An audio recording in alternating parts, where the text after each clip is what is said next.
From a sermon by St. Bernard Abbot. The child to be born of you will be called Holy, the Son of God, the fountain of wisdom, the Word of the Father on high.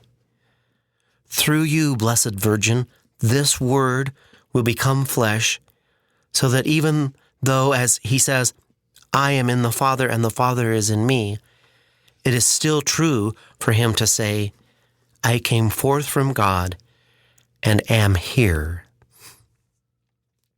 In the beginning was the Word. The spring was gushing forth, yet still within himself. Indeed, the Word was with God, truly dwelling in inaccessible light. And the Lord said from the beginning, I think thoughts of peace and not of affliction. Yet your thought was locked within you, and whatever you thought, we did not know. For who knew the mind of the Lord, or who was his counselor? And so the idea of peace came down to do the work of peace. The Word was made flesh, and even now dwells among us. It is by faith that he dwells in our hearts, in our memory, our intellect, and penetrates even into our imagination. What concept could man have of God if he did not first fashion an image of him in his heart? By nature incomprehensible and inaccessible, he was invisible and unthinkable, but now he wished to be understood, to be seen and thought of. But how, you ask, was this done?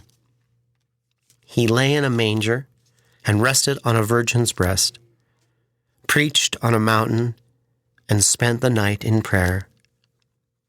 He hung on a cross, grew pale in death, and roamed free among the dead and ruled over those in hell.